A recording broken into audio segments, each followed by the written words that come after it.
Welcome everybody. We'll just wait a couple of minutes while some more people join the call today. So my name's Cal Davidson. I look after partnerships at Cake Equity, and I do a lot of work with startups around capital raising and also employee option plans. Unfortunately, we've got a little bit of illness spreading at the moment. Jason Atkins can't be here today, so I'm going to step in and do his part of the presentation today. And we've got Brandon T here as well from BTP Law. Unfortunately, Brandon is not feeling too well, but he's managed to make the presentation at least. So thanks for joining us, Brandon. Hey, thanks, Kel. So yeah, as Kel alluded to, I'm down with COVID at the moment, so I might cough a little bit during the presentation, so please bear with me. Kel, should I give an introduction first, or I think that'd be great, and then we can kick off with some content. Yeah, so. Yeah, sure. So I'll just give a little introduction on myself as well as my firm. I run BTP Law. So BTP Law is a boutique corporate law practice based out of Singapore. I used to be a lawyer at a big firm in Singapore. So we specialize mainly as a firm today in fund formation. So we work with a lot of the investors that you're trying to target as a startup, helping them set up the funds that will invest into companies like yourselves. That's our core sort of area of practice. And then also ancillary to that, we do a lot of startup fundraising work as downstream to some of these investors that we help set up funds for. We also help, we are also one of the panel councils for Singapore Innovate, which is the deep tech investment arm for the Singapore government. So we do a lot of their series funding sort of transactions. SG Innovate is a co-matching scheme of the Singapore government, where they would match the investments of certain selected venture capital funds based out of Singapore. We also do a lot of cryptocurrency related work in recent times, as well as I'm personally a late stage lawyer, so I did a lot of IPO work before I started my firm. And my partners, they do a lot of series funding. I do a lot of series funding work now as well. So we do a lot of late stage M&A work as well.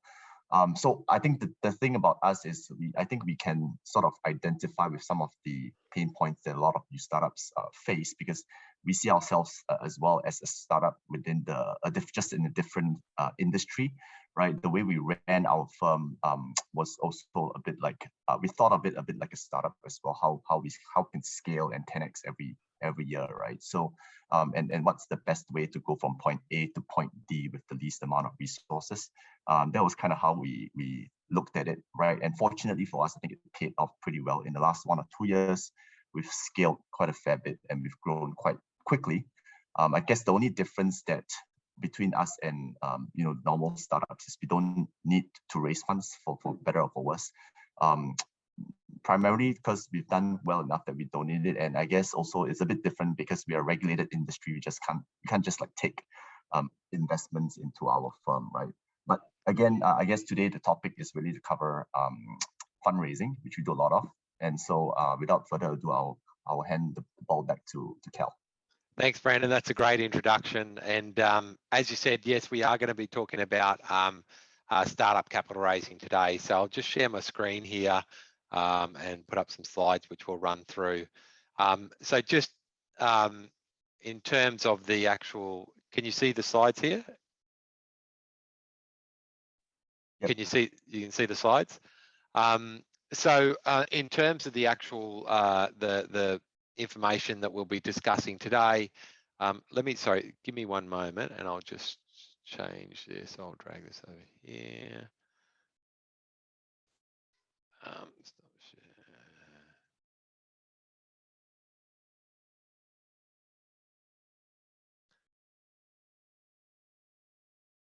Can you see those slides properly? Can you see those, Brandon? Yeah, I can see. Okay, great. Excellent. So firstly, we want to make today as interactive as possible. So please feel free to drop questions in the chat as we go along. Gabby, if there are questions that you want me to answer as we go along, feel free to just sing out to me as we go through the presentation. We will leave some time at the end for Q&A, so if we don't get to your questions through the chat, we'll actually go through them at the end. So today's focus is really about capital raising for startups, and we're really going to be focusing more around sort of early stage rounds. So we'll talk a little bit about pre-seed rounds, but mainly around sort of seed Series A rounds. And what I'm going to do is I'm going to give you a bit of an overview of startup capital raising. So what are the typical rounds? What are the typical sizes? A little bit of background around what happens. And then we actually have some great resources, which I'll actually talk through some of the resources, and we'll send you some links to those after the event today, which you'll be able to actually use to help guide you through the capital raising process. And there are so many good tools in there, you know, everything from, you know, due diligence checklists to, you know, financial model templates and things like that. There's some fantastic stuff in there. And as startup founders, you know, we need all the help that we can get. Like as Brandon said, they think of themselves as a startup. We are a startup. You know, we went through a capital raise round last year. We're going through another capital raise round this year. But as startup founders, you need all the help you can get with capital raising, because it can be extremely confusing. It can be extremely time consuming at a time where it's absolutely critical you spend as much time as you can actually building your awesome startup. And it can also be really complex and very expensive process as well. And so this, you know, the workshop today is about how can we halve the amount of time and save you a significant amount of money with preparing and executing your next raise. That's the whole purpose of the workshop today. So just a little bit of background on Cake. So Cake is a cap table modeling platform. We're a Saas business, so you know, software business. You know, we the founders of the business come from an investment background and a CFO background, and one of them ran a family office for a very high net worth family here in Australia. And through that process, they realized just how difficult it was for startups to actually undertake capital raising, and then also actually leverage their equity for their teams when they wanted to give employee share option plans as well. So with that, you know, our mission is about providing founders with tools that can help really streamline that whole process. And as I said earlier, reduce the amount of time it takes you to run a raise or issue ESOPs, you know, significantly reduce the cost involved in that, and also the complexity in it. So, you know, we've developed what we, you know, a very simple, intuitive platform which allows you to really actually execute a raise extremely efficiently, but also actually set up an ESOP and actually manage all the ongoing granting and vesting of options to your team on an ongoing basis. So that's Cake. I'll give you a little bit more about, you know, in a global context. We are in Australia with our beachhead market. We're in Singapore. We launched in Singapore in September last year. We have over 400 startups on the platform in Singapore. Late last year, we launched in India, UK, and US. Our goal is to really be the first truly global cap table platform, and the two big trends that we're looking to support that's going on in the startup world at the moment is, one is globalization in terms of capital flows, and we're seeing more and more, you know, offshore investors coming into places like Singapore and actually investing in startups in Southeast Asia. But the other big trend that we're actually seeing is a global first approach to hiring teams. And if you look at Cake, for example, we have Gabby's actually based in Sydney. We've got people based in Melbourne in Australia. Our head office is actually in Queensland in Australia. We've got most of our engineers are based in Portugal. We have our marketing head in Canada, and I think that's representative of, you know, a post-COVID world where no longer the majority of your team in one country. They're very much dispersed globally, and so us being able to actually facilitate both the employee equity but also the capital raising on a global basis is really important, and hence our global coverage with the countries we're in today. The other thing that's really worthwhile pointing out about Cake is we don't we provide a platform, but we don't provide all the advice that founders need to help them through this process. And that's why we're doing the event today, because we have partners like BTP Law in Singapore who are experts in the startup space and can actually help provide the advice you need with, setting up to run that successful raise round, negotiating term sheets, getting your company agreements in place, shareholders agreements in place, etc. So we're very excited to have Brandon on the call today, and we work closely with he and his team in Singapore to actually support the Cake clients with the advice that they need as they work through that process. So we're going to go through, I'm going to go through some raise hacks in the presentation today. Then I'll talk about investors, and then I'll hand over to Brandon, who's actually going to go through a bit more of a deep dive in terms of the different instruments that you'll actually be looking at for capital raising, convertible notes, safe notes, equity raises, etc. So why are we talking about capital raising? Unless you're in a very small minority, the vast majority of all startups go through this valley of death phase where they're actually they're building a product or they're gaining traction in the market, and they're actually not at that break-even point. So they're not generating sufficient revenue to offset the costs that they've actually got.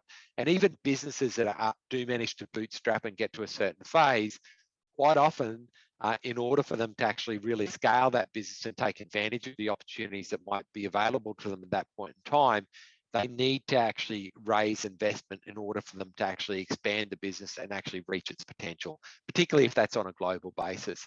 So it's really important that early on, founders actually understand how to run a successful capital raise, and as I said earlier, understand how to actually do it in a really efficient way, because it is a time-consuming exercise. It can be confusing and really expensive, but it need not be. So this is all about providing you tools that'll help you navigate through that. So just a little point, and I won't dwell on this one, but this is some TechCrunch numbers: 158 billion in global startup funding in Q3 of last year. We are in an incredibly buoyant market for startup funding, and so the thing to understand about that is, if you have the right team, if you have the right idea, you will get funded in the current environment, right? It's just about how you actually go about executing that.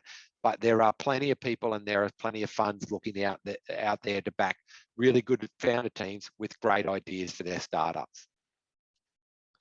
So when we talk about capital raising, we talk about, you might hear, some different, we talk about rounds. Here we've got it broken down into a pre-seed, a seed round, and a Series A. So what are we talking about there? Typically, they are the initial phases that startup founders will be raising their funds at. And so if you're talking about pre-seed, you might also hear that referred to as family and friends, or the triple F family, friends and fools round. But that's typically really early on when you're building your MVP or you're coming up with your ideas.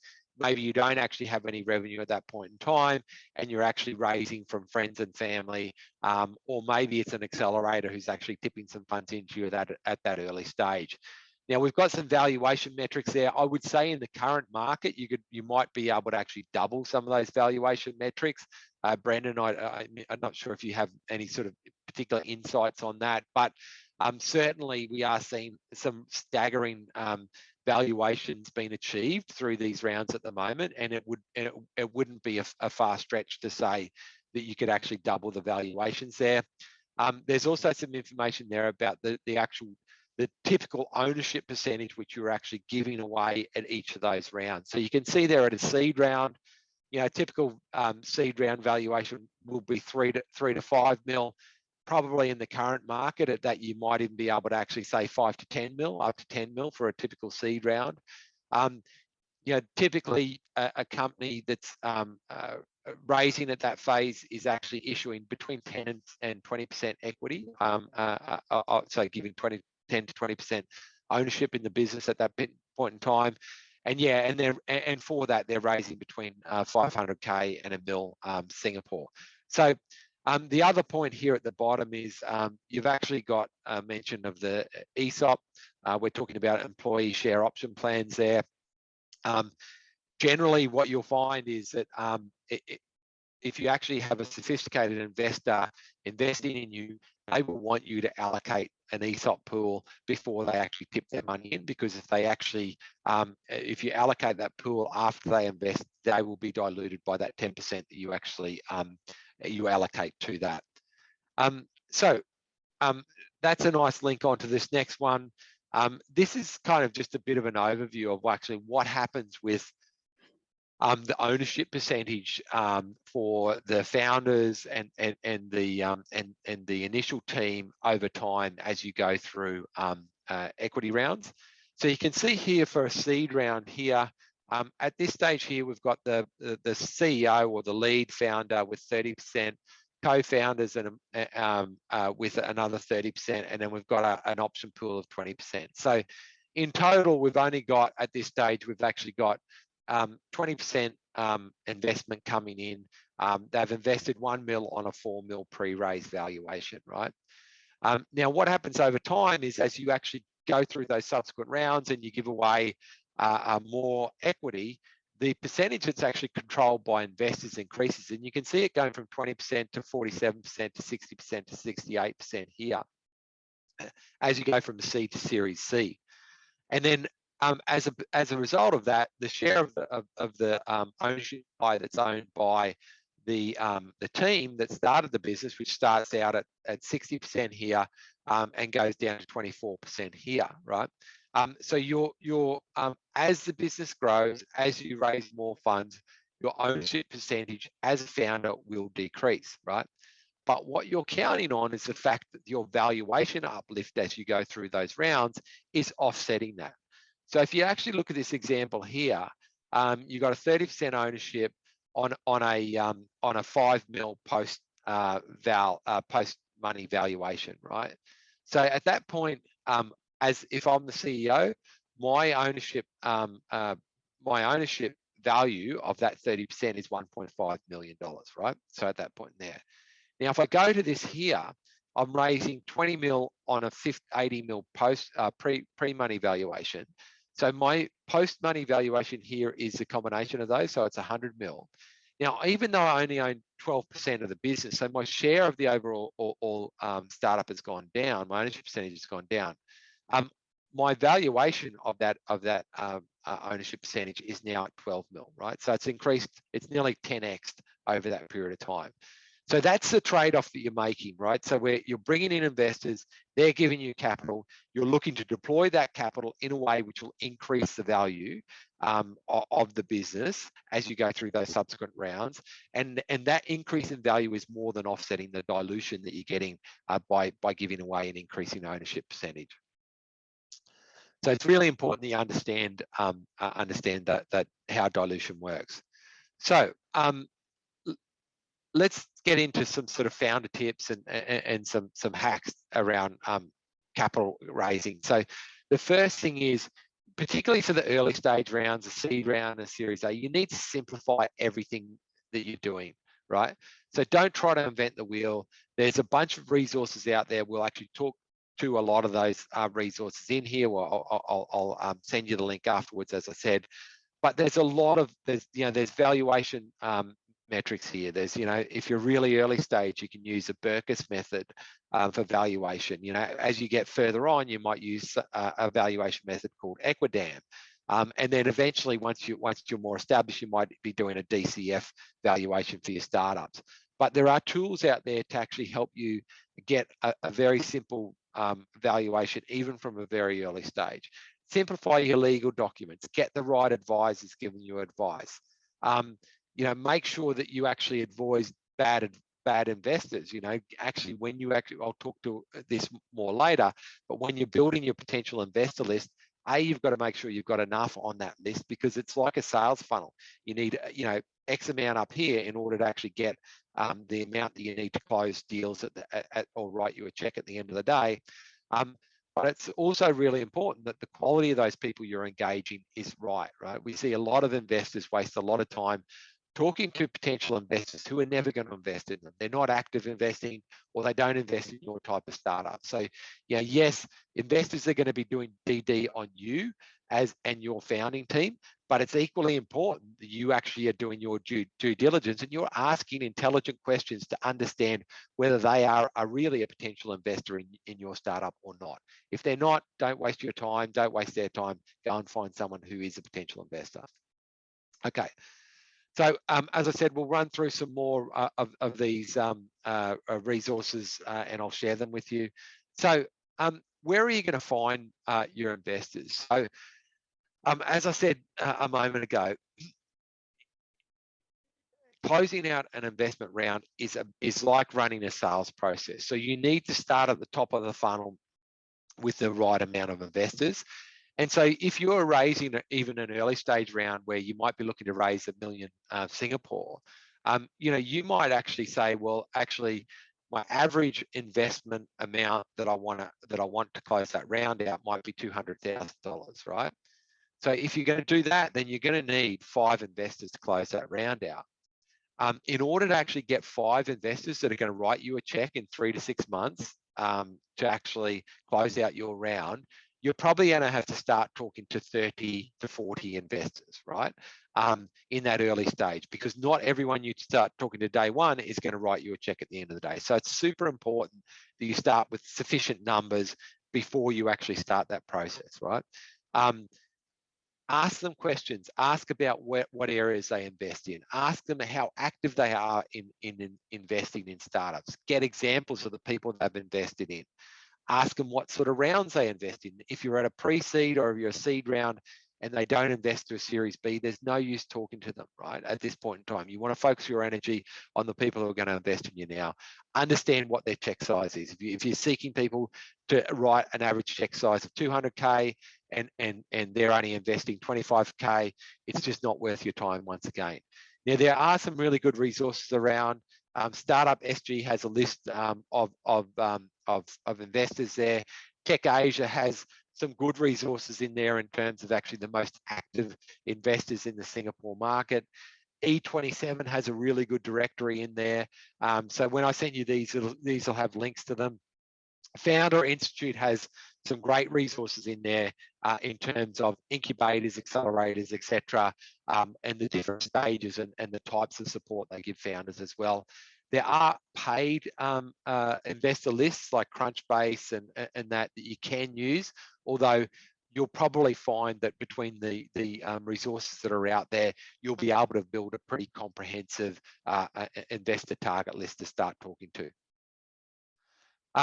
So again, we'll talk. I'll share this toolkit with you, but I'll briefly run through some of the content that's in there. So, within the toolkit, there's information in here around preparing to pitch, and there's example pitch decks. There's data room checklists. So if you've never put together a data room or you don't know what a data room is, a data room is simply information that you'll want to share with your investors because they'll need to review that before they invest in you. So for a really early stage round, it could be things like they'll want to know if you've got a shareholders agreement, they'll want a copy of that. They want to know who's on your cap table currently, any IP agreements, etc. So Brandon can maybe cover off a little bit of that later on, but in the toolkit, there's a data room checklist. There's tools in there for you to actually do valuations. Brandon will talk more about Saas later on. There's some basic financial models in there, right? So one of the things that you want to be doing, particularly if it's an early stage round, is yes, you will absolutely need a financial model, but don't spend an inordinate amount of time and money trying to do a 5-year hockey stick financial model. The key thing that you need to be able to articulate to investors is how much money you need, how you're going to deploy that money, and how that's going to get you to the next funding round and the next set of milestones for your startup, right? So that's the most important thing. So there's modeling tools in here. I covered off a little bit about dilution, and it's important that you actually model that out. So you're not only thinking about what happens to my ownership percentage after this funding round, but you're looking at the next couple of funding rounds as well. and thinking about how your ownership percentages will actually change over those funding rounds. So there's other things in here, like, you know, be a line, not a dot. That's all about saying, you know, a typical funding round will take you 6 months to actually close out from when you start talking to investors to when you actually get the money in the door, right? And in that circumstance, it's really important that you don't actually go and talk to an investor today and then show up in 6 months' time and expect them to write you a check, right? So being aligned is actually continually engaging them, building a relationship over that period of time, keeping them updated with the progress and the momentum that you're actually creating within your startup. So that's really important as you go. And then, you know, this last one, that's why we've got Brandon on the line today. Get a good startup lawyer, get a good accountant. Don't get someone who might be a great, you know, litigation lawyer or something like that, but they're not used to dealing in the startup space. Get people who know what they're doing in this space. It'll save you so much time and money. So I just throw this one in here to say, you know, particularly for an early stage startup, you know, you are the most important asset in your business, and like you and your founder team are really what the investors are investing at the end of the day. So it's super important that you actually take care of yourself, right? So what are some of the tips you can actually help plug into to actually keep you in the best position you can be in and help accelerate your progress, both as a founder, but also for your startup? So there's some great resources out there. There's some great accelerators and incubators that you can actually tap into, right? We've been through a accelerator program ourselves. It was invaluable in terms of the network that we actually tapped into. It was also pivotal in terms of actually developing our strategy, because pre that, Brandon, I don't even know if I've actually spoken to you about this, but we actually had our own in-house legal firm, right? But through the process of going through that accelerator, we realized that actually, if we were going to be a global scalable platform, what we needed to do was build a SaaS product-led growth, pursue a product-led growth strategy, and actually partner up with the best legal partners in each country that we're going into. And so that's the strategy which we pivoted to, which was a really driven by the advice and the insights that we gained through going through an accelerator program, right? Make sure you really are clear around what your purpose is, and make sure that you tap into that frequently. You know, for us, our purpose is really driven by the fact that we genuinely believe that many of the companies and the individuals who are changing the world for the better, making a meaningful change in the world, are coming out of the startup ecosystem, right? But it's way too hard for them to run capital raising. It's way too hard for them to build great teams and leverage their equity to do that. We are all about making a meaningful difference to that, transforming that process for them, reducing the friction, and in doing so, we believe we can actually contribute to the meaningful difference they're making in the world, right? That's our purpose. A founder journey is a hard one. Make sure that you actually tap into your purpose regularly, not only for yourself, but also for your team. But also remember it when you're pitching as well, because as we'll talk about further on, you know, really, particularly with early stage startups, the main thing they're investing in is your team and your passion for the problem that you're actually solving, obviously because you don't have a lot of runs on the board at that point in time. So there's some other things here. You do need to build up a network, and you do need to actually build a profile. You know, being a startup, you know, Brandon talked about 10xing his business. You know, we're certainly looking to at least do that. What that means is, you know, whatever was making you successful 6 months ago, usually you've got to actually reinvent the wheel, right? So you've got to keep learning the whole time, get the right resources around you, tap into the best people and the best networks and the best learning to actually help you understand what's going to enable you to be successful in those next steps of your growth. And lastly, there, really look after your own health. You know, you are the most valuable asset for the startup. Make sure you look after your mental health. Make sure you look after your physical health as well. So I'm going to talk a little bit about investors. So I talked about purpose, and look, the most important thing when you're actually talking to investors is to really be able to articulate where you're going and what your vision is and what your passion is for the problem you're solving, right? And if you go over and look at some of the most active VC investors in Southeast Asia and the Singapore ecosystem, there is no coincidence that if you look at Sequoia, they say we help the daring build legendary companies, right? The daring is the founders who actually have the vision to solve the problem that's going to make a meaningful difference to the world. SOSV, another one of the most active VCs in Southeast Asia and Singapore, their tagline is impossible made inevitable, right?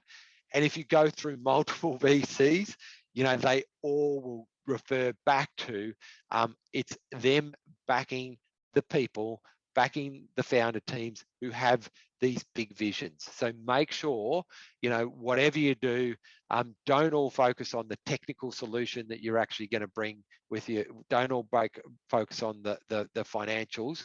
Make sure you are really able to articulate strongly who you are, why you and your team have the unique insights to solve this issue, why it's a big problem, and why it's going to make a meaningful difference, because that's going to be the difference between you raising successfully or not raising.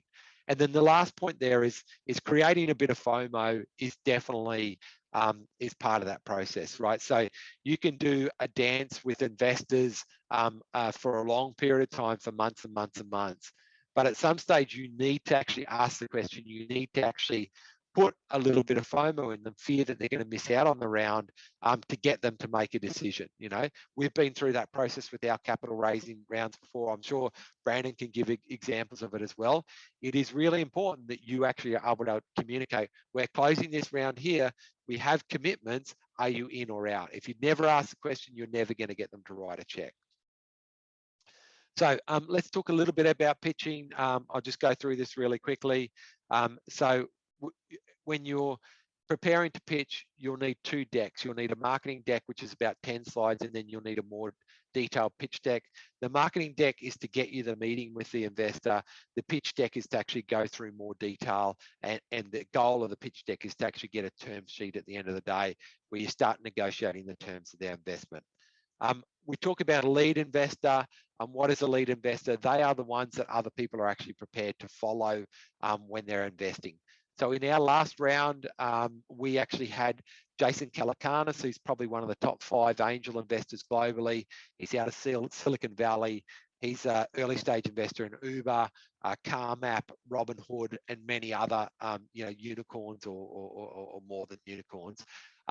But he led our round, right? And that meant that we were able to close that round out very quickly, and we're able to actually get a number of other, we had another VC, Ramsand co-invested, but we also had other investors participate in that round as well. So that's the type of individual that you need to be able to actually lead around, and they will do more detailed due diligence with you, and a lot of the other investors will follow in along the way. So just a couple of other things. How much should you raise? There are some very frothy valuations out there at the moment, and to some extent, there is a bit of a view of raise while you can, but you also just need to be careful you don't end up raising too much at the end of the day. Really, what you should be aiming for is to actually understand how much money is it going to take you to get to the next logical set of milestones, right? So if it's in, you're in a beachhead market like Australia for us, you're starting to actually expand overseas. Well, how much money do I need to actually get me to the point where I've actually established a global presence across, say, 10 countries, and I've got momentum in terms of scaling up my customer base in each of those countries? So that's an example for us of the next logical set of milestones. And I need to be able to articulate how much money I need and how I'm going to deploy that capital to achieve those set of milestones, right? I also need a little bit of leeway over and above that. But once I've done that, then that will also give me a way of sort of essentially backward engineering what my valuation for that round needs to be. Because if that's $1 million and I'm prepared to give away 10% equity for this round, then my valuation that I need to be able to actually get investors to actually agree to is going to be a 10 mil pre-money valuation, right? So that's just a little bit on valuation. How do investors think about investing in startups, and what are their return expectations? This is important because I often get people come and say, hey, I've got a great business idea. you know, we can grow 20%, we can grow 50% year on year, and you know, we can become a fairly significant business. That is a great business model, but it's not really a startup business model, right? So an early stage startup investor is looking for at least 100% per annum return on capital. So that means your valuation on that startup is doubling every 12 months. Later stage, 50 to 70%. Even like VCs who might be doing later stage, they're looking for a 20x return plus over 5 to 15 years.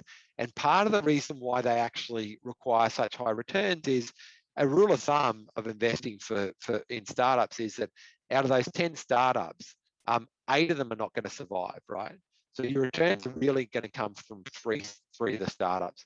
And then 2 out of those 3 might make modest returns, but it's actually 1 in 10 of those investments is actually going to return the vast majority of the overall fund's return. And if you look at most large VCs, you'll see that rule of thumb is at play, right? So in order for them to be able to write you a check at the end of the day, they've got to see you as being one of those ones that's going to actually absolutely outperform and has the potential to return the majority of the overall fund returns. Okay, so I'll just go through the different types of investors and then some of the ones in the Singapore ecosystem, and then I'll hand over to Brandon to go through some of the instruments. As I said, if you do have questions, please throw them in the chat. I can't see the chat at the moment, but feel free to throw them in the chat and we'll get to them. So for your first rounds, like for a pre-seed round or a friends and family, yeah, you're likely to be funding it yourself, maybe bootstrapping it. You might have advisors who tip in a bit of money or actually providing sweat equity as part of it. Friends and family might be actually throwing in some money. You may even be doing your startup while you've actually got it, you're working out of an existing job, or you have another source of income, which is we'd call it a side hustle here, right? So, but really early on, it is what it says. It's a friends and family round, people close to you who are going to back you, putting in small amounts of money, maybe an early angel investor throwing in some dollars. But you know, the average investment amount for this can be quite small. It can be as small as 25K. And then the next phase might be actually joining an accelerator program. These are the most popular accelerator programs in Singapore. Some of you might have been through some of these already, but as you'll be aware, the majority of accelerator programs will actually put some sort of investment into the startup as well. They'll get a percentage equity ownership in return for that, but they will actually give you some capital. So it is a source of funding for early stage founders, as well as, you know, an incredible way to tap into a whole new network to help you grow your startup, as well as help you progress your ideas and scale up. You have angel groups. So here's a couple of the angel groups in the Singapore area. So Angel Central and Bansi. So, you know, there are individual angels, but there are also angel groups as well who you can go and pitch for investment. These are some of the most active VCs that we actually see in Singapore. And you'll see, like, you know, people like Sequoia are making, you know, 20, 30 investments in Singapore-based startups over a 12-month period. So, you know, all of the people on this page are very active, but there is a very long list of VC investors in the Singapore market. So there's easily 100+ active VCs investing in Southeast Asian startups. So don't just look at this list, you can actually look more broadly. And as I said earlier, make sure you actually understand the types of investment these VCs are making, right? What types of startups they're investing in, what stage they're investing in, what's their average check size, etc. Okay, I'm pretty much done with my part here. Brandon, I might even hand over to you. I don't know whether you even want to talk a little bit about some of the issues that are actually on here. I know you'll be talking to the different instruments, but you know, even sort of preparing for DD and some of these other things. Do you want to even talk about anything on here? Yeah, sure. I think the one thing that really resonated with me was the part about how much to raise, right? Because I deal with a lot of early stage startup founders. I think a lot of them have the mentality that you just raise as much as you can, right? But I think what you fail to appreciate is that, you know, at the early stage, the more you raise and in excess of what you actually need is more dilution to you. Obviously, a lot of it depends on the type of instrument that you use, but in general, it would, you know, result in a greater dilution, more than what you actually need to dilute it for, right? And also bearing in mind, a lot of founders also have the mentality that I need to maximize my valuation right from the get-go. Again, I think it's not the best way to think about it, right? If you look at it in a structured way over a longer horizon, the truth is that you can get a fantastic valuation at the start, but what happens at the next round, right? Because your investors at the first round not going to be too happy if you have to do a down round later just to keep afloat, right? And as we know, over the last 2 years, a lot of startups have been impacted by COVID. Fundraising dried up for a little bit. Obviously, the taps have come on again in recent times.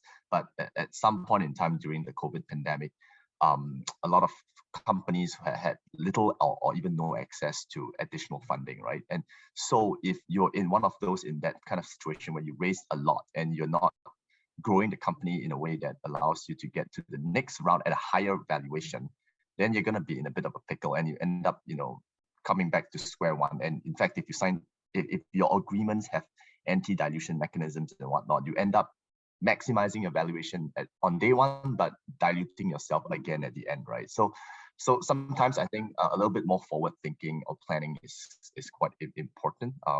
Yeah, this is just based on a lot of casual conversations that I have with a lot of, I think a lot of these are first time founders, right?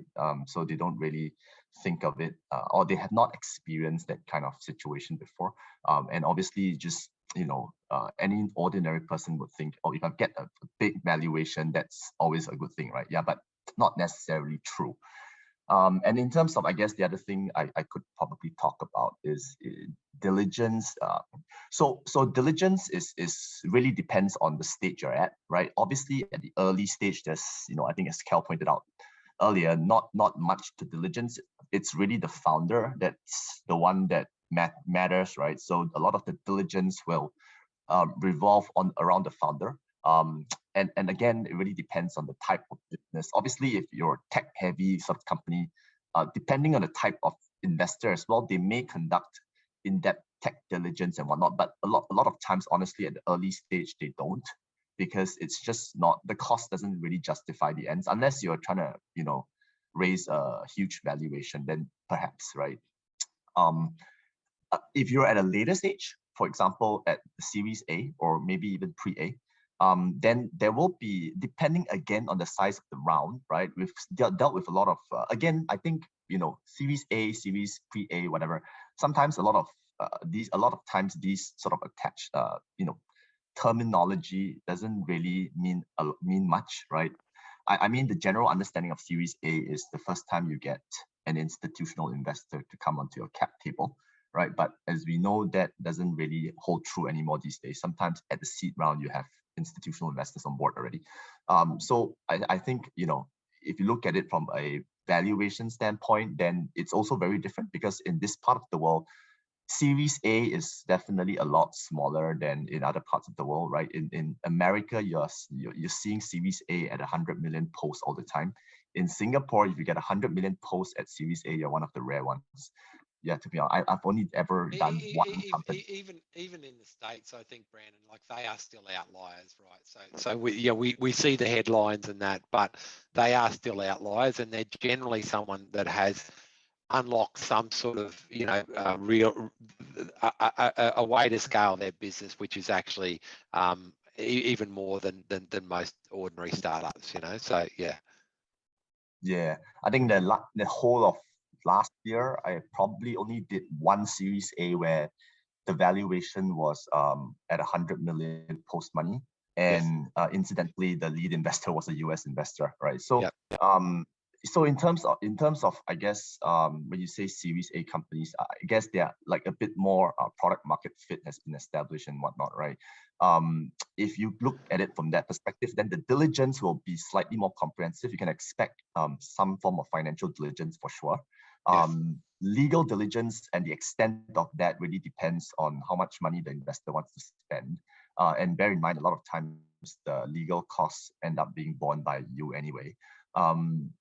But legal diligence would be things like, you know, whether your corporate documents are in place, if you have any material contracts, you know, whether these need to be looked at and reviewed.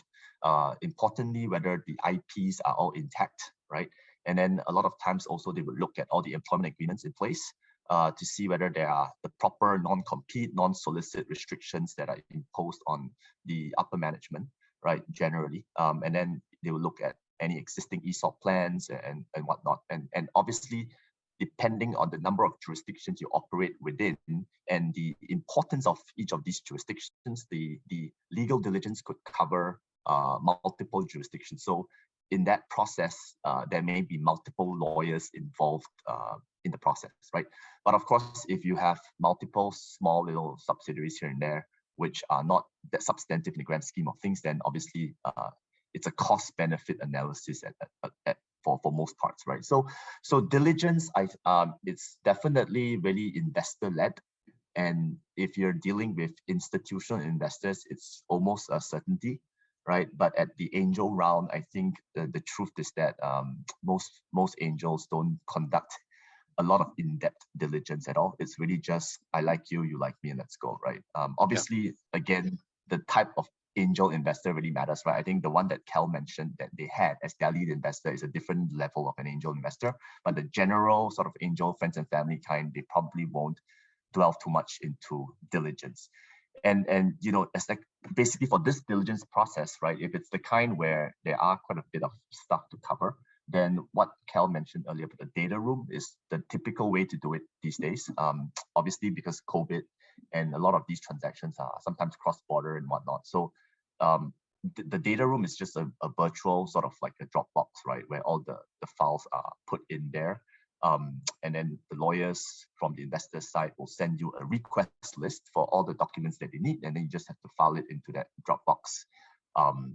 And just, you know, go through the process with them and give them whatever they ask along the way, right? So that process, yeah, it's really investor driven. Yeah, there's no real sort of formula to it. It's just you just have to work with the investor to go through it. Yeah. Cal, I think you're on mute. Sorry, do you want to share your slides to go through your part? Are you Yes, right sure. to do that? So I'll just stop sharing, Yeah, and if you want to share yours. Yep.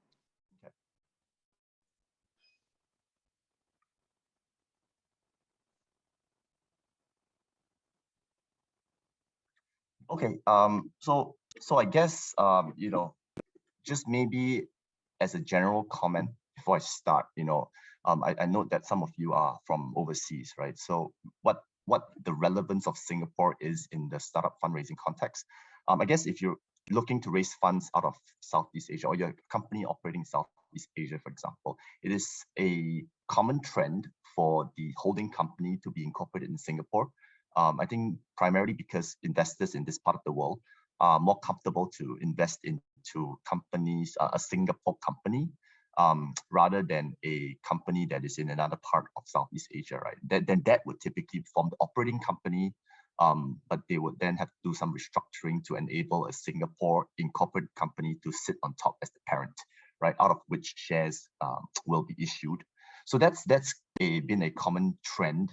And for some venture capital funds based out of Singapore, in fact, it's a requirement. And also, I think a lot of the Singapore-related sort of matching schemes do require some sort of nexus to Singapore. The matching schemes being those schemes where the Singapore government would match the investment of the lead investor, right? So there's some sort of nexus is required to Singapore, and therefore they usually want to use a Singapore incorporated company to be the investment raising vehicle, right? So basically, I think Cal covered the exciting part about fundraising. I'll just deal with the more practical and more boring part of it, but still nonetheless a very key component of the whole process. There are basically the three types of instruments, right, that early stage companies would use to raise funds. I think the most common, the most simple to understand is equity, right? But equity, again, there are various types of equity. There's ordinary equity, there's preferred equity. I think as a general rule of thumb, as an early stage startup, you try to give out ordinary equity as far as possible until you have no choice. And when no choice would happen when you get a strong institutional investor to come in, right? I think there's been a trend recently I'm not sure whether they sort of watch too much like Silicon Valley kind of movies or whatnot, but a lot of angels in Singapore like trying to take preferred equity at the even first round of investment. I don't actually personally, right? It's just my own view. I don't think that's the best way to do it. I think sometimes if you don't do the fundraise right from the outset, it sets the tone, right, for future rounds, right? And sometimes you may have to end up cleaning up a lot of stuff that you did before in order to get a future, like an institutional investor to invest, right? So you might have to go through this process called cleaning up the cap table and whatnot, right? So, I think generally ordinary equity is quite straightforward because it's just the same shares that you would have as a founder. Whereas once you introduce preferred equity, there are different rights that are attached to shares, and it depends on how you draft those rights into the documentation, specifically the subscription agreement, as well as, more importantly, the constitution, which is required by law to set up the rights of all the preference shares.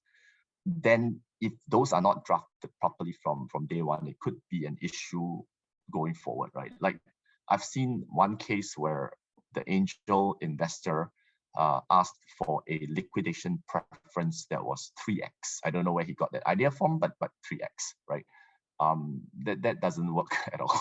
So I don't think that, and the founder didn't understand what 3x liquidation preference meant. So, once you do that, either you can't get an institutional investor to come in anymore because it doesn't make sense at all, or you have to do some cleaning up, right? Which then makes it very troublesome. Yeah. So I guess, do get properly advised before you decide what kind of equity or what kind of instrument to use.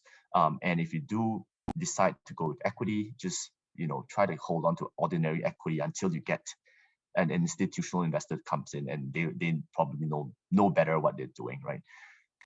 The second type of instrument is a convertible note, and the last one is a SAFE, or in Singapore we call it a CARE. CARE stands for Convertible Agreement Regarding Equity, and SAFE is basically that Y Combinator document that we are all quite familiar with today. It's short form for Simple Agreement for Future Equity. Right, we'll go through this in turn. So the first one is equity, right? Basically, it's just the company issuing new shares to the investor, right? And as I mentioned earlier, it can take the form of ordinary or preferred shares. What an equity round really means, and the key to an equity round is that the valuation is fixed, right?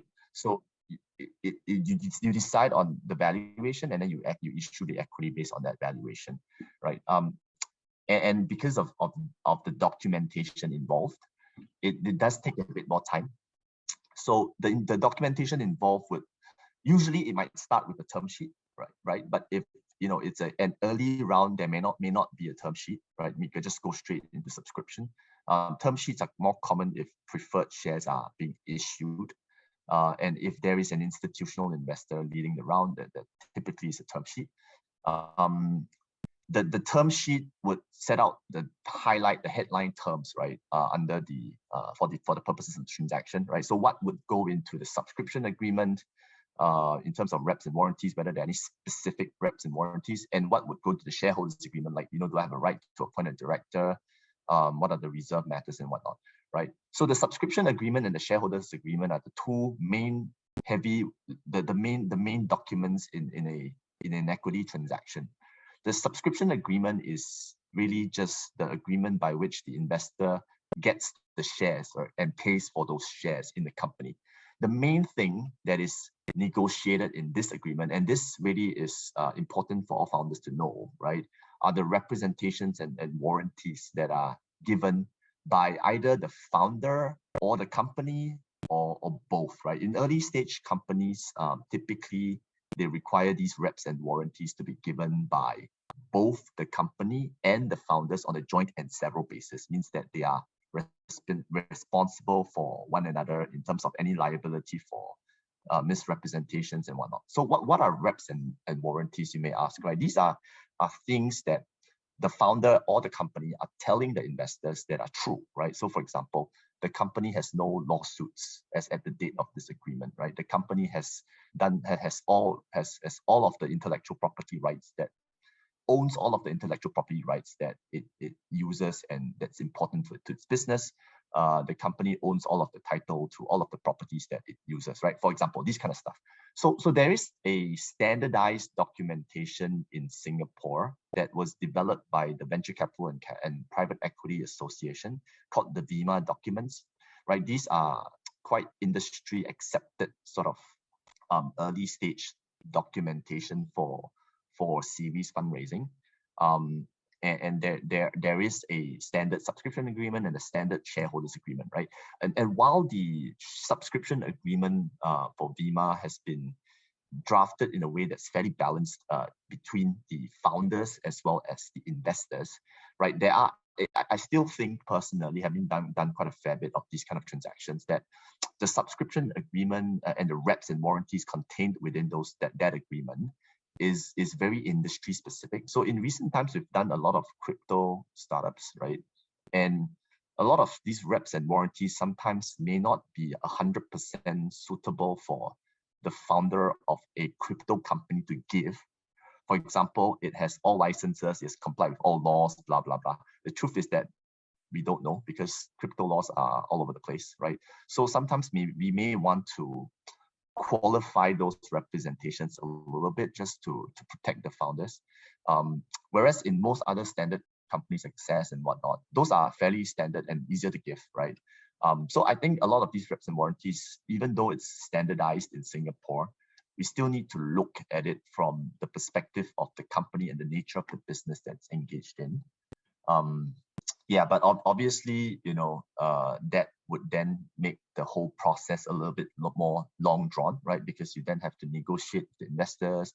They'll probably say, this is standard, why are you departing from it? And then you have to justify. We just went through this process quite recently for a crypto startup, so I'm mentioning it, right? But yeah, that would then drag out the process a little bit. But I still think for good order, it should be done. And then it's a matter of whether you are where the middle ground is, right? And then in terms of the subscription agreement, what's in the subscription agreement, and maybe what is a subscription? A shareholders agreement. What is a shareholders agreement? Shareholders agreement is basically the document that regulates the relationship of the company, the founders, as well as all the other shareholders, mainly the investors, right? Inter se, meaning to say between themselves, amongst themselves.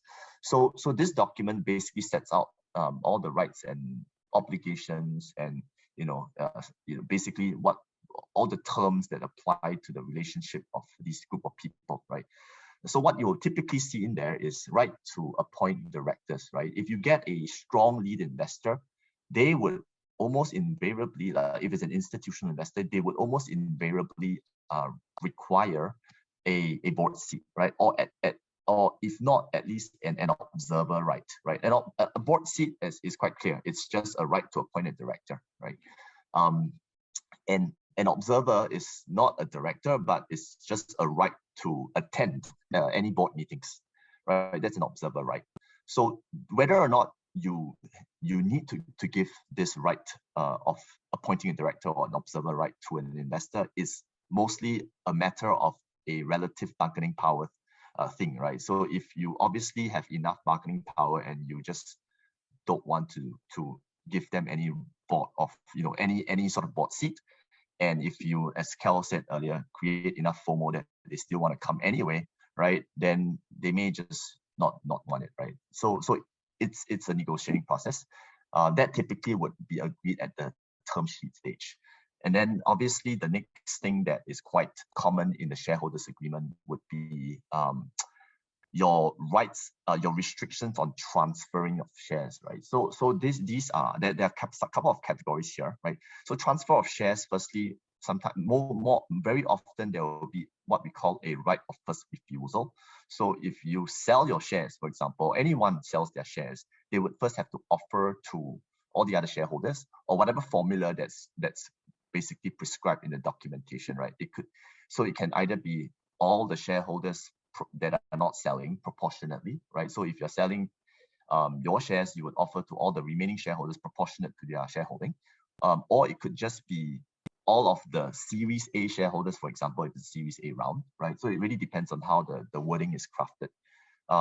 That's the right of the first refusal. I mean, the mechanism can take various forms as well, right? But I won't belabor I won't go into too much detail. Just highlight the concept. The second type of restriction, so to speak, right, is what we call a tag along right. Basically, a tag along right is if you as the founder sells your share. So imagine if Mark Zuckerberg at Facebook's earlier stage decides to, hey, I'm gonna pack my bags and ride into the sunset, right, and sell my shares away. But Mark Zuckerberg, being the spiritual man at Facebook and Meta today, right, if he's not part of Meta, I don't want to be part of Meta, right? So if the founder wants to leave and sells his shares, you want to be able to, the investor will want to be able to sell with him, right? Tag along. So that's called tag along right, right? And again, the mechanics of that tag along right depends a lot on how the wording is crafted, right? And it could be, for example, if say the founder decides to sell his shares, all of the other shareholders could have a proportionate right to sell their shares to whoever's willing to buy those shares, right? Then we come to the third concept, which is a drag along right, right? So a drag along right is somewhat the opposite, where if someone wants to buy your company and you say as the founder have 80%, 20% are your investors, right? And the 20% could be constituted by various different shareholders, different investors. And if everyone wants to sell, but there is this 5% that doesn't want to sell, the drag along right basically entitles you to force everyone to sell along with you, right? Because the buyer may say that I take all or nothing, right? I either buy 100% or nothing. I don't want 95, right? So the drag along right gives you that right to drag everyone, so to speak, to sell to this third party buyer, right? Sometimes the lead investor may negotiate a floor price into the drag clause to say that you can only drag everyone subject to the valuation being, for example, 3x of whatever price we paid for this round. Yeah, so sometimes it could be sort of mitigated that way. Then the next concept, the next thing that's typically found in the shareholders agreement is a preemption right for any new shares, right? So it's similar to the right of first refusal. It basically means that if you're going to sell any new shares to any new investors, you need to first offer those shares to all of the existing or whoever is the sort of beneficiary of that right, their proportionate share of the new shares being offered, right? So what that typically means is that technically every time you go to a new round, you have to first offer those, like from Series A to Series B, you have to first offer Series B shares to all of your existing guys, however that clause is crafted, before you can then offer that to the new investors coming in Series B, right? So these are quite standard stuff that are included in most, if not all, shareholders agreement. Then another very important thing that's always in shareholders agreement is this concept of a reserved matters list, right? Reserved matters are things that you, notwithstanding you having the majority of the controlling of the voting rights, cannot do unilaterally without getting the approval of a certain group of people, right? So for example, if you're doing a Series A round, it could basically read as no action or nothing can be, none of the following matters can be done or proceeded with without the approval of more than 50% of the holders of Series A shares, for example, right? And then that's the shareholders reserve matters. And these are typically things like issuance of new shares, mergers and acquisitions, any sort of like issuance in recent times, issuance of tokens, any amendments to the constitution, etc., right? And then we also have what we call a board reserve matters list, right? Which are things that the board of directors cannot pass, even with majority, without the approval of the designated investor director. That means the director that's appointed by the lead investor. And this would basically cover things like operational matters, right? Like taking on any loans and whatnot, right? So sometimes when you get the term sheet, you don't necessarily have to take it wholesale just because Sequoia decides to give you a list that's quite standard, right? Yeah, I mean, you just have to apply your mind to it and see whether it's appropriate for your business, right? So if you're in the business of, I don't know, you're a loans company, then obviously any decision that involves taking a loan by the company is subject to a reserve matter approval. That doesn't really work operationally for your company, right? So you gotta think about it and maybe put some qualifications in there to say, except in the ordinary course of business, right? Because they obviously know what kind of business you're in. Or it could be something along the lines of, or except for any amounts that are not in excess of, say, 100,000, for example, right? Yeah, so I think, the truth is that unfortunately, a lot of times when we do deal with our clients, they sign the term sheet before they come to us, right? Because they think that once the term sheet is done, they just need us to put the documentation in place. But the term sheet, as much as it's stated to be non-binding in a lot of situations, a lot of cases, right? It's still that there has to be a compelling reason why we're departing from it. Because if we do depart from it, the comment that's going to come back from the investors and their lawyers is invariably, please stick to the term sheet. Please track the term sheet and whatnot. And if we explain why we can't track the term sheet, then just bear in mind that may mean that we have to concede on some other points that they may want, right? So sometimes it's better to get your lawyers involved from the outset at the term sheet stage, because what may seem quite sort of like ordinary or not immaterial may actually have some sort of impact, right, from an operational standpoint. I think that's really important, Brandon. It's like, it's important that all the founders actually understand what all of the term sheet terms mean, and what they mean for them, and really consider that. So I think that's super important. Yeah. Yeah, and also especially for things that really impact your economic interest, right? So as I mentioned earlier, the one that we saw before, 3x liquidation preference, which honestly I've never heard of before. It may not mean anything to you, but it has a big impact, and it may not have any material impact today, but for whatever reason you become a unicorn one day, then you may start to see how that might impact you, right? Because just bear in mind that the terms that you have at the early stage is sort of like a reference, or that's the starting point for the terms that you get going forward, right? Obviously, it's very unlikely that 3x continues all the way, but because the investor probably clean them up anyway, right? But just by way of example, right? You could have locked yourself into certain things that you may not have realized could have a material impact on you as a founder, right? And you don't want to get to a unicorn to realize that you're not going to get much off the table.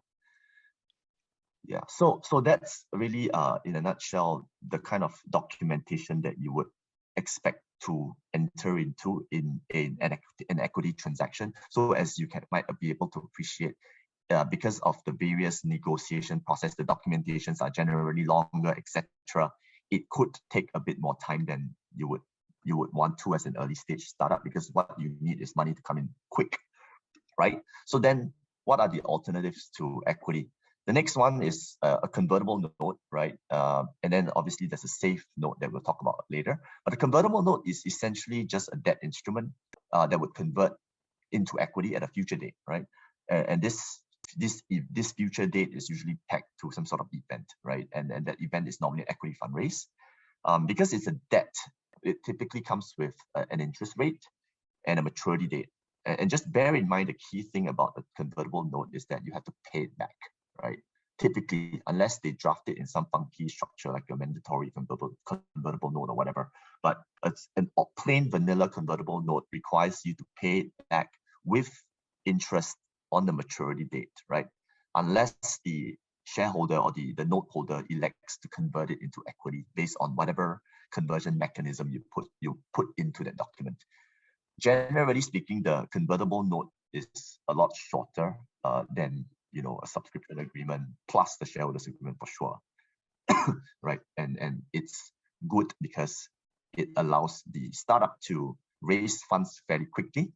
Right, as an early stage startup, you want to be able to raise funds and just move on. Right, so the convertible note allows you to do that. Right, and then the other one that's a lot more popular, right, and we see a lot more of, is the safe note or care note, which has obviously been made popularized by Y Combinator globally. So as I mentioned earlier, SAFE stands for simple agreement regarding future equity. It's typo there. CARE stands for convertible agreement regarding equity, right? So the CARE is really just the Singapore version of the SAFE with some slight differences. I think in Singapore, in the CARE, there's a maturity date. The SAFE doesn't. But yeah, SAFE and CARES are just typically some sort of a convertible note that converts into equity on a future equity financing, right? And that on exit, right? So the exits would be crafted or drafted or defined in the documentation. For example, an exit like an IPO. Sometimes there could be certain requirements like the IPO of not less than 100 million post-money valuation, that kind of stuff. And then for the equity financing itself, there could be certain conditions prescribed. For example, minimum equity raise of 3 million. Which means that if you do a fundraise of an equity raise of $1 million, the conversion is not automatic, right? So there could be different conditions that you put in there that you have to, as the founder, think about these things, right? So generally speaking, the SAFE and the CARE, they have a couple of ways to do it, right? One is either based on the valuation cap, right? What a valuation cap means is that if it's either a pre or a post money valuation cap. So if it's, say, for example, the standard one, Y Combinator documentation is a post money valuation cap, meaning to say that if you hit that valuation cap and let's say the valuation cap is 5 million, if you raise a $10 million round, all your safe holders would convert at the $5 million valuation, right? Whereas the normal investors at the equity round will get their shares at the $10 million valuation. That's a valuation cap. In terms of valuation cap, just bear in mind, I know a lot of startup founders, they just use documents like templates, right? They don't really think about it that much. But the Y Combinator SAFE is built on a post-money valuation, right? If you and a lot of times we see founders repurpose it for pre-money valuation. The pre-money valuation, there has to be some alterations made to the documentation because the computation for the defined term company capitalization is a little bit different because the denominator doesn't work. The formula for the denominator in the post-money valuation documents don't work for pre-money. It's like a self-defeating loop. I don't know how to explain it, but once you read the definition, you understand what I mean, right? And if you don't, you can give me a call, right? But that is the main difference. So just bear in mind that I know there are a lot of templates available out there, but you just need to make sure that you're using the right template. If you don't want to spend money to engage a lawyer, that's fine, but use the right templates. Because if you get it wrong, then when you finally do your equity fundraise, the guy that's doing the computation of the cap table, and in this case maybe Kate, right? Their formulas may be a bit messed up because they can't do the conversion of the equity and get to the right number that you should be issuing to your safe holders. And then there's the other way of doing the safe note is based on what we call a discount to valuation, right? So discount to valuation means that if it's an 80% discount rate, so that's a 20% discount, then if you do a $10 million equity raise, the valuation at which your safe note holders would convert at would be $8 million, right? So that's a discount. And then there's both, meaning to say valuation cap and discount. That just really means that if it's above the valuation cap, you convert at the valuation cap. If you raise anything below the valuation cap, you give me a discount to whatever valuation. So if 5 million valuation cap, you raise at 4, you give me a 20% discount to 4 million, and that's what I'll convert at. You raise at 6, I still convert at 5, right? So just bear in mind the various differences. A lot of it is sort of math, right? So you just have to run through with either, I don't know, some outsourced consultant that does corporate finance, or, you know, if you have an in-house CFO, make sure that you know what the impact is, you know, depending on the type of structure that you adopt, right? Okay, the key difference, I guess, between the safe note and the convertible note is that the safe doesn't have interest rate, right? It's not, and it doesn't require repayment, so it's not really a debt per se, right? And the main and key benefit to using a safe is that it's very easy to conclude, right? It's a very short document, and you don't have to wait for all your investors to come in before signing it, right? You can just sign with one investor, get the money in, and then move, and then continue to sign with other investors, right? There will be a clause, there's sometimes a clause in there called an MFN clause, most favored nation clause, which says that if you offer terms to subsequent shareholders or subsequent investors that are better than what the terms are, the terms that are offered to the first investor, then the first investor gets to upgrade his safe note to the new safe note, right, that you are giving to the subsequent investors. That's called the MFN clause. So if you have that clause in your safe, just bear in mind that in the course of the negotiations with subsequent investors, you need to keep that in mind, because if you do, for whatever reason, agree to a different structure, then you may need to take that into account. So for example, if your first investor gets a discount of 10% to valuation, your second investor may be a strong, big investor with a strong name, right? And you want to give him a bigger discount, like a 15% discount. Technically, the first investor who has an MFN right, would have the right to ask you to upgrade his safe to a 15% discount as well, right? So just keep all these things in mind. Yeah, so I guess you know, that kind of rounds up the type of instruments that we have. The last slide I have was really just a comparison between equity and debt, right?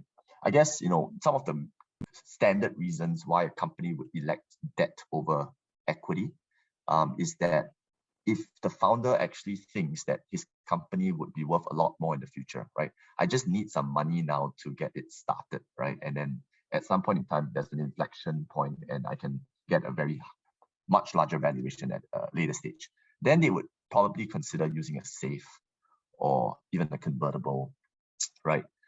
Because as I mentioned earlier, an equity round means you're going to fix your valuation, right? And also, I think a lot of times at the early stage, it is very difficult to ascribe a valuation to the company, and you rather than argue what the valuation of the company is, and there's no right and wrong answer for that, right? We just the doing away with the equity round and just going to a safe or a convertible note would allow you to postpone discussions or determination of what the valuation should be, and leave it to be discovered more naturally by the market forces going forward when you have a little bit more traction to show for, right? So that is I guess one of the primary reasons why people use the safe over the equity round, right, at the early stage at least. Yeah, and then ancillary to that obviously is speed, right? And speed and cost. As I mentioned, because there are a lot more negotiations involved, a lot more documentation involved in the equity round, it just costs a little bit more, right? You pay your lawyers a bit more, you know, because there might be a lot of negotiations involved, right? A lot of documentations involved. Whereas the safe is a lot cheaper because it's really just a standard form, and then once you have agreed with your lawyers on what that standard form should be, then you just send that standard form to all of the investors and they sign it. Some may want to negotiate it, but it really depends on your investors. It's all friends and family. Typically, there's no additional negotiation, so it's very fast and it's very cost effective.